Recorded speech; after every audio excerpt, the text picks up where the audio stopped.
గాలివాన జయశంకర్ భూపాలపల్లి జిల్లాలో బీభత్సం సృష్టించింది. బుధ గురువారాల్లో రాత్రి కురిసినటువంటి అకాల వర్షం ఏదైతే ఉందో మరి జనజీవనాన్ని స్తంభింపజేసిందని చెప్పుకోవాలి. జయశంకర్ జిల్లా వ్యాప్తంగా చూసినట్లయితే కనుక మరి చెట్లు మరి గాలివాన బీభత్సానికి విరిగిపడడం జరిగింది. పెద్ద పెద్ద చెట్లు అయితే విరిగిపడ్డాయి.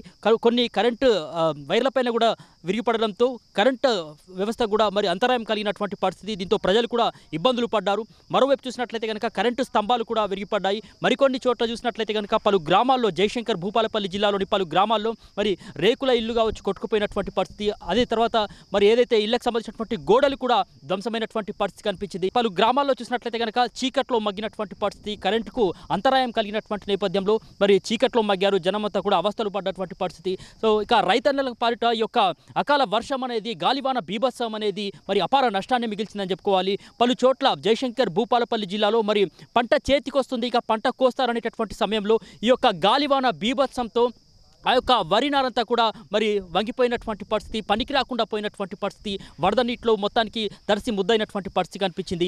అదేవిధంగా చూసినట్లయితే కనుక ఇట్లా మన భూపాలపల్లి జిల్లాలోనే కాకుండా పక్కపొంటి ఉన్నటువంటి ములుగు జిల్లాలో కూడా ఇదే పరిస్థితి. దాదాపు అంటే 2 రోజులుగా అంటే రాత్రిపూట కురిసినటువంటి అకాల వర్షంతో అక్కడ ఉన్నటువంటి జనజీవనం అంతా కూడా స్తంభించిపోయి మొత్తానికైతే కరెంటు వ్యవస్థకు అంటే పెద్ద పెద్ద పోలు కూడా విరిగిపడ్డాయి. ఆ తర్వాత ఏదైతే ట్రాన్స్ఫార్మర్ల పైన పెద్ద పెద్ద వృక్షాలు పడడంతో కరెంటు సరఫరాకు తీవ్ర అంతరాయం కలిగింది. మరి 2 రోజుల పాటు ములుగు జిల్లాలో కూడా మరి ప్రజలు మరి కరెంటు లేక మరి చిన్నపిల్లల నుంచి పెద్దవాళ్ళ దాకా ఇబ్బందులు పడ్డటువంటి పరిస్థితి ఉంది. ఒకవైపు ఉట్కపోత, మరోవైపు దోమలతో కూడా ఇబ్బంది పడ్డటువంటి పరిస్థితి కనిపించింది. ఇక ప్రస్తుతం మనం జయశంకర్ భూపాలపల్లి జిల్లాకు సంబంధించి వేషాలపల్లి గ్రామంలోని ఐకేపీ ధాన్యం కొనుగోలు సెంటర్లో ఉన్నాము. ఇక్కడ కూడా మరి ఏదైతే కురిసినటువంటి యొక్క గాలివాన బీభత్సంతో ఎక్కడికక్కడ యొక్క ఆరబోసినటువంటి ధాన్యం అంతా కూడా మరి తడిసి ముద్దైనటువంటి పరిస్థితి. ఇక్కడ మనం చూడొచ్చు విజువల్స్లో రైతన్నలంతా కూడా తడిసి ముద్దైనటువంటి ఆ ధాన్యాన్ని ఇక్కడ ఆరబెట్టేటటువంటి ప్రయత్నం చేస్తున్నారు. సో రైతన్నలకు సంబంధించి ప్రకృతి కూడా ఒక రకంగా కన్నెర్ర చేసిందా అని చెప్పుకోవాలి. మొత్తానికంటే పంట చేతికొచ్చేటటువంటి సమయంలో పంట చేతికొచ్చి ఇక మిల్లులకు తరలిస్తారు అని చెప్పేసి సమయంలోనే ఈ విధంగా ఈ యొక్క గాలివాన బీభత్సంతో రైతన్నలంతా కూడా ఈ యొక్క వరిధాన్యం తడిసి ముద్దవడంతో తీవ్ర ఆవేదన వ్యక్తం చేస్తున్నటువంటి పరిస్థితి అయితే కనిపిస్తుంది. సో ఆరుగాలం కష్టించి పండించినటువంటి పంట ప్రజెంట్ ఇక్కడ మనం చూడొచ్చు వేషాలపల్లిలోని ఈ యొక్క వరిధాన్యం కొనుగోలు సెంటర్లో ఈ యొక్క గాలివాన బీభత్సంతో ఇక్కడ ధాన్యమంతా కూడా మరి మొలకెత్తినటువంటి పరిస్థితి, పనికి రాకుండా పోయినటువంటి పరిస్థితి. సో వరద నీటితో ఈ యొక్క ధాన్యమంతా కూడా ఈ యొక్క వరదలో చిక్కున్నటువంటి పరిస్థితి, వరదలో తడిసి ముద్దైనటువంటి పరిస్థితి.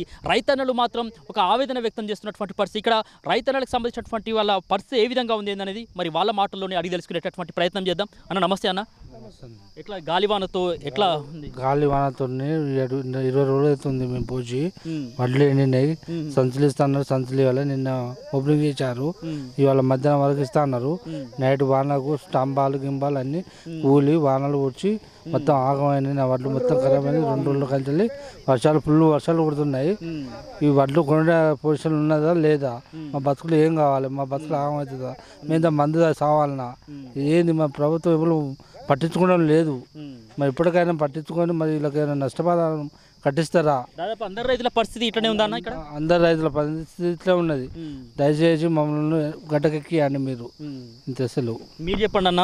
దాదాపు అంటే 20 రోజులు కావస్తుందని చెప్తున్నారు. ఈ వరిధాన్యం కొనుగోలు సెంటర్ కూడా నిన్ననే ప్రారంభించారని చెప్తున్నారు. ఈ క్రమంలో వరిధాన్యం అంతా మనం చూసాము తడిసి ముద్దైనటువంటి పరిస్థితుల్లో మీరేం చెప్తారు? బరదాన్ రాగా ఆగిపోయింది. ఇప్పుడు ఉల్లారి మ్యాచర్ వచ్చినాయి కూడా తడిసినాయి. ఇప్పుడు మళ్ళీ రావాలంటే మళ్ళీ 3 రోజులు కావాలి. ఇప్పుడు ఇంకో 2 రోజుల పాటు కూడా వర్షాలు ఉన్నాయని చెప్తున్నారు కదా. ఇట్లా ఇంకా 2 రోజులు నాటి సగం వాటైపోతే మొలకలు వచ్చాయి. దాదాపు చాలా వాటికి కూడా మొలకలు వచ్చినటువంటి పరిస్థితి కూడా. అంటే ఇట్లా మొలకలు వస్తే మళ్ళీ పనికిరావు ఇవి అంతా. నష్టమే ఆసామి రైతు. ఎన్ని ఎకరాలు వేసిరన్న ఈసారి వరి? 2 ఎకరాలు వేసిన. అంటే ఇట్లా అకాల వర్షాలు ఏ విధంగా రైతన్నలను నష్టమైంది. ప్రభుత్వాన్ని ఏం కోరుతున్నారు? ఐకేపీ నిర్వాహకుల్ని కావచ్చు, ఏం కోరుతున్నా రైతులకు నష్టం కట్టాలంటే న్యాయం చేయాలి. ఎన్నో ఆశలు గంపెడ ఆశలతో రైతన్నలు సాగు చేసినటువంటి పంట ఈ రకంగా అకాల వర్షాలకు గాలివాన బీభత్సానికి ఈ రకంగా తడిసి ముద్ద కావడం, ఆ రేటుకు సంబంధించి ఎట్లా ఉండబోతుంది? రైతుల పరిస్థితి ఏ విధంగా ఉండబోతుంది? బుధవారం గురువారం అనుకోకుండా వచ్చిన అకాల గాలులకు వర్షాలకు ఐకేపీలో వచ్చినటువంటి వరిధాన్యం పరదాలు వీధురు గాల్లోకి పైన వేసినటువంటి పరదాలు కానీ టార్పాలను కానీ ఆగకుండా గాడుపు కొట్టుకోవడం జరిగింది. అదేవిధంగా ధాన్యం కూడా తడవడం జరిగింది. పొలం హార్వెస్టింగే కొంచెం మిషన్లు ప్రాబ్లం ఉండడం వల్ల లేట్గా స్టార్ట్ అయినాయి.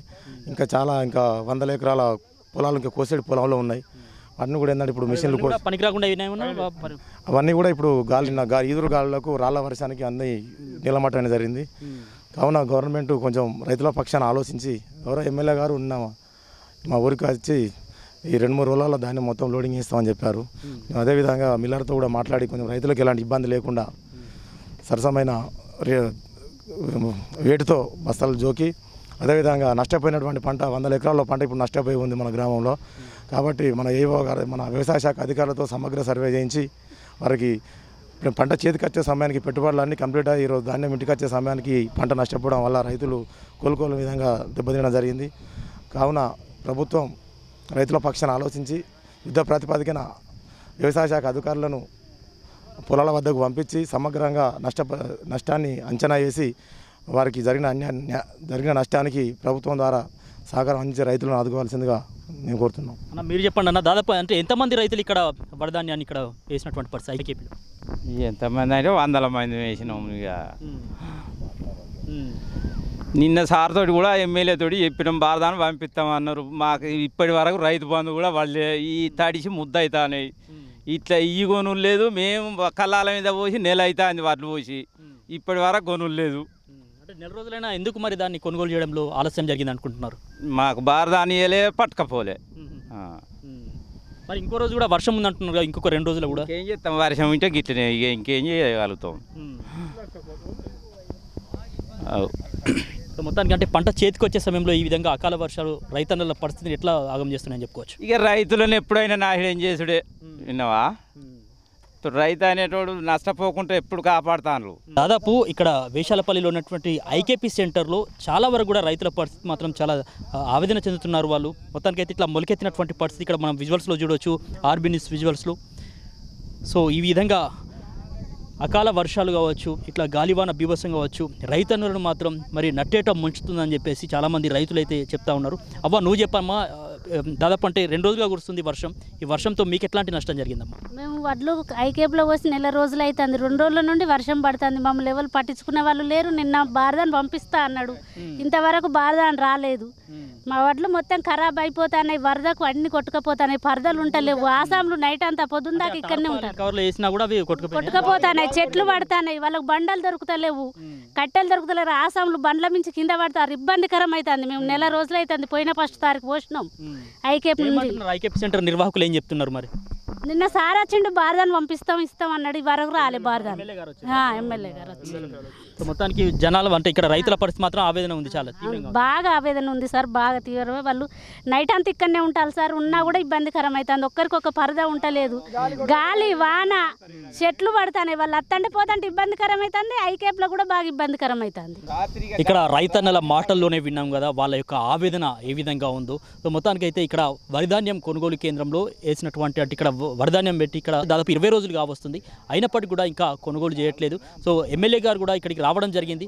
ఇక ఏదైతే బారదాన్ని కూడా పంపిస్తామో త్వరితగతిన ధాన్యం కొనుగోలు చేయడానికి చర్యలు తీసుకుంటామని కూడా చెప్పినటువంటి పరిస్థితుల్లో ఇప్పటికైతే మాకు ఆ బారదాన్ అయితే రాలేదు. సో ఇంకా వర్షం ఉంది అని చెప్తున్నటువంటి నేపథ్యంలో ఇప్పటికైనా కూడా మరి ప్రజాప్రతినిధులు అదేవిధంగా అధికారులు ఇప్పటికైనా మరి త్వరితగతిన ఇప్పటికే ధాన్యం అంతా కూడా తడిసి ముద్దైనటువంటి పరిస్థితులు నష్టపోతున్నటువంటి వేళ ఇప్పటికైనా మరి అధికారులు కానీ ప్రజాప్రతినిధులు కానీ స్పందించి వెంటనే తమ ధాన్యాన్ని కొనుగోలు చేసే విధంగా మరి యుద్ధ ప్రాతిపాదికన చర్యలు తీసుకోవాలని చెప్పేసి ఇక్కడ రైతన్నలు అయితే చెప్తున్నటువంటి పరిస్థితి. జయశంకర్ జిల్లా కేంద్రం నుంచి వీడియో జర్నలిస్ట్ సత్యనారాయణతో సమీర్, ఆర్బీ న్యూస్.